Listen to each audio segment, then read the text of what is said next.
Baiklah, Assalamualaikum warahmatullahi wabarakatuh. Pada kesempatan kali ini, saya Muhammad Anafiah selaku moderator dari kelompok 3 akan mempresentasikan hasil diskusi kelompok saya mengenai contoh implementasi IoT atau Internet on Things pada Smart City. Sebelum itu, saya ingin memperkenalkan anggota kelompok saya yang terdiri dari saya sendiri, Muhammad Anafiah, dengan nomor WP 21 10 11 5261 0028. Yang kedua ada Agil Konotami dengan nomor WP 21 10 11 5261 00002. Yang ketiga ada Wafi Laili dengan nomor WP 21 10 11 5261 0043. Lalu yang terakhir ada Winda Eka Putri dengan nomor WP 21 10 11 5261 0044. Baiklah, sebelum kita masuk pada contoh dari implementasi IoT atau Internet on Things pada Smart City, alangkah lebih baiknya kita mengetahui lebih dulu apa yang dimaksud dengan Smart City. Smart City menggunakan kombinasi perangkat Internet on Things atau IoT, solusi perangkat lunak, antarmuka penggunaan, UI, dan jaringan komunikasi. Namun, teknologi yang disebut paling fundamental pada Smart City adalah IoT.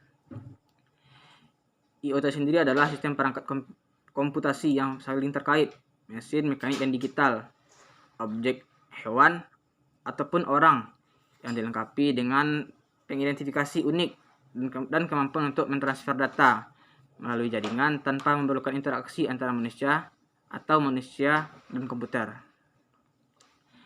Smart City memerlukan analitik big data agar dapat diterapkan kepada sebuah kota. IoT kemudian akan menghasilkan kumpulan big data tersebut untuk kemudian dianalisis dan diproses demi diimplementasikan ke dalam berbagai layanan Smart City. Beberapa contoh penerapan IoT adalah dalam Smart City seperti Smart Infrastruktur atau Smart Parking, Smart Lighting, dan jalanan yang terkoneksi. Lalu ada Smart Energy Management, Smart Water Management, Smart Waste Management, hingga Smart City Service. Contoh kota yang telah menerapkan implementasi Smart City adalah kota Seoul. Seoul menjadi Smart City terbaik ke-7 menurut IESCE Cities in Motion Index. Seoul telah menggabungkan data sinyal LTE dari operator seluler dan data publik pemerintah kota untuk menghasilkan daily population data yang bisa digunakan untuk berbagai bidang, misalnya analisis distrik komersial, kegiatan pemasaran, kesejahteraan, transportasi, dan berbagai kebijakan kota lain. Pemerintah Metropolitan Seoul juga telah mengambil langkah lebih lanjut untuk memasang 50.000 sensor pintar IoT yang tertanam di seluruh kota pada tahun 2020 untuk mengumpulkan data kehidupan kota termasuk polusi, tingkat kebisingan, lalu lintas, getaran, sinar UV, dan lain sebagainya. Kota ini juga mulai merencanakan konsep layanan parkir bersama yang menggunakan sensor IoT untuk memungkinkan warganya memeriksa ketersediaan parkir umum. Baiklah, materi kedua yang akan disampaikan oleh Agil Konotami, yang mana dia akan menjelaskan tentang contoh Smart City di kota Amsterdam. Dan materi selanjutnya akan disampaikan oleh Wafi Laili mengenai contoh implementasi Smart City yang diterapkan di kota Paris. Kepada Wafi Laili saya persilakan. Halo, baiklah. Di sini Wafi akan menjelaskan tentang penerapan Smart City yang ada di Eropa, tepatnya di kota Paris. Paris menduduki posisi ketiga teratas di dunia tentang penerapan Smart City yang ada di kotanya. Paris adalah ibu kota dari Eropa, Prancis. Paris juga merupakan salah satu dari sekian banyak kota yang paling terkenal karena keindahan dan pusat mode internasionalnya. Kota Paris juga termasuk salah satu kota besar di benua Eropa yang dapat menerapkan konsep Smart City dengan baik dalam beberapa aspek. Di antaranya dalam bidang pemerintahan, dengan menyediakan adanya penyelenggaraan pemerintah secara digital, yaitu e-government, dan tata kelola pemerintah secara digital, e-governance. Dengan menyediakan informasi yang berhubungan dengan pemerintah melalui website, komputer, maupun smartphone. Adanya aspek seperti ini membuat masyarakat ikut berperan aktif dalam pemberian saran, komentar, usulan, dan ikut berpartisipasi aktif dalam informasi mengenai pemerintah dan lain-lainnya. Selain dari aspek pemerintahan, Paris juga menyediakan peminjaman mobil listrik kecil yang dapat dikenal sebagai Autolib.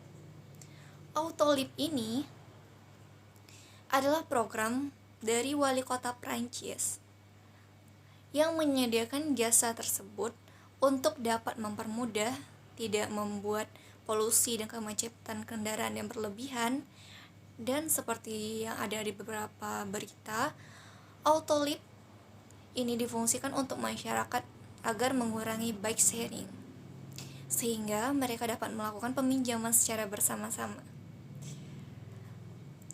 Autolib ini difasilitasi seperti area parkir yang khusus, pinjaman yang dengan menunjukkan kartu identitas penduduk, mengurangi polusi yang ada, dan dapat merasa nyaman di dalam mobil.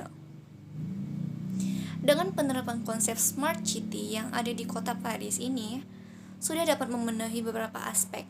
Namun, dalam informasi yang didapat, kota Paris akan mengembangkan menerapkan konsep Smart City ke dalam beberapa arsitektur bangunan-bangunannya yang akan direncanakan pada tahun 2050 mendatang. Sedikit membahas tentang apa yang dimaksud dengan e-government adalah sebagai suatu upaya yang dilakukan untuk mengembangkan pelaksanaan program pemerintahan yang berbasis elektronik, penataan sistem manajemen, dan proses kerja di lingkungan pemerintah dengan mengoptimalkan teknologi, informasi, dan komunikasi.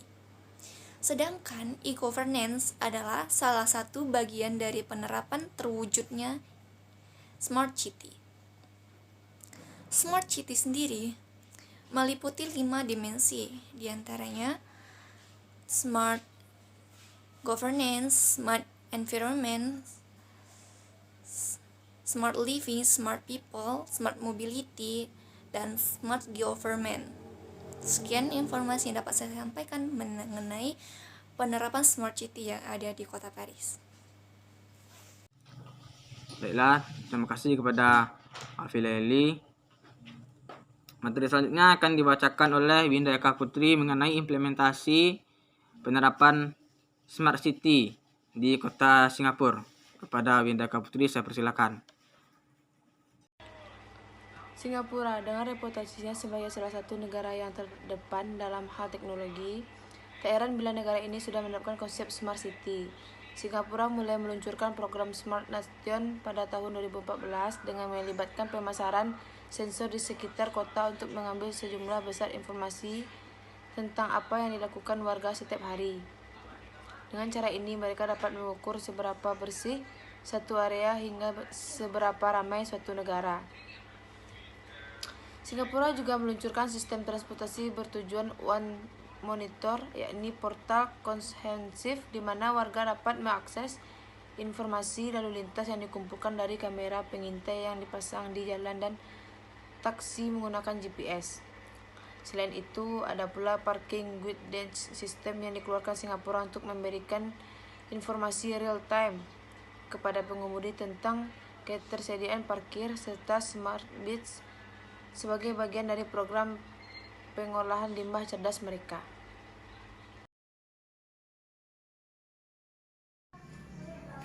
Berikut beberapa proyek IoT Smart City yang telah diterapkan di Amsterdam. Yang pertama, Digital Road Authority Air Quality. Di area bisnis, dahulu truk bongkar muat harus berputar terlebih dahulu hingga menemukan tempat parkir yang kosong. Hal ini mengakibatkan emisi yang terbuang percuma dan tingginya polusi di udara Amsterdam. Oleh karena itu, kota membangun Digital Road Authority. Jadi, sebelum berangkat untuk menurunkan barang di area Amsterdam, driver dapat memesan tempat parkir melalui sistem yang telah tersedia di laman maupun di aplikasi mobile. Sistem akan mengkualifikasikan kapan dan tempat mana yang paling tepat untuk driver untuk memperoleh lahan parkir, hemat bahan bakar, dan sekaligus menekan tingkat polusi. Flexible street light. Amsterdam fokus terhadap penyediaan fasilitas publik yang real time. Salah satu penerapannya adalah adanya lampu lalu lintas yang dapat dikontrol pada pola pergantiannya. Hal ini memudahkan Dinas Perhubungan untuk menyesuaikan kinerja lampu lalu lintas sesuai dengan tingkat kepadatan lalu lintas yang terjadi. Proyek Smart City yang telah dimulai sejak tahun 2013 ini sudah diterapkan di seluruh penjuru Amsterdam. Yang ketiga, Smart Sport Park.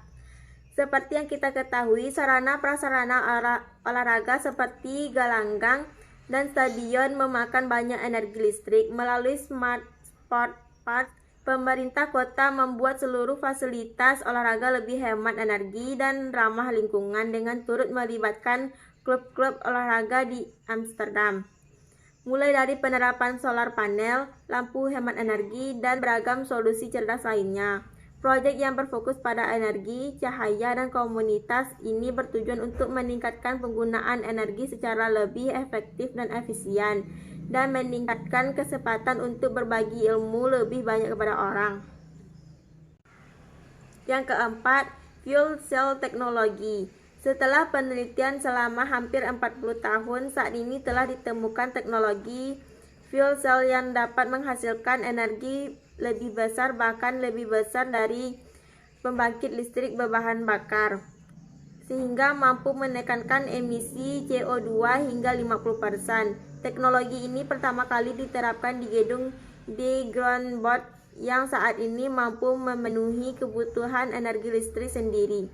Sistem yang dirancang untuk menghasilkan energi berdasarkan lokasi penggunaannya ini membuat teknologi ini dapat menghemat energi hingga 85% karena tidak ada energi yang terbuang percuma. Yang kelima, Amsterdam Free Wifi. Jumlah wisata yang berkunjung ke Amsterdam terus meningkat, membuat pemerintah Amsterdam bergerak untuk menyediakan fasilitas wifi gratis bagi warga Amsterdam, khususnya wisatawan.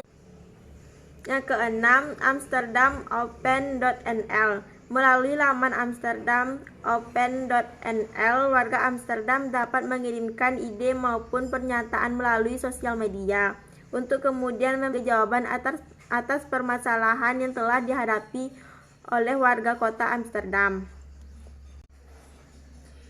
Yang ketujuh, PICO Geographic Information System. Demi kepentingan bisnis, biasanya pemegang saham, pengusaha, maupun konsumen biasanya belum mengetahui dengan baik akan potensi suatu area. PICO berperan untuk memberi pandangan kepada investor mengenai investasi jarak panjang pada suatu area. PICO dapat membantu memfasilitasi investor dalam pengambilan keputusan, pembuatan kebijakan, hingga keputusan untuk melakukan investasi. PICO juga dapat dimanfaatkan sebagai alat komunikasi antar investor dalam pembangunan suatu area tertentu. Pemerintah pun dimudahkan dalam. Baiklah, sekian hasil diskusi kelompok kami. Jika ada kata-kata yang salah, mohon dimaafkan. Wabillahi taufiq wal hidayah. Wassalamualaikum warahmatullahi wabarakatuh.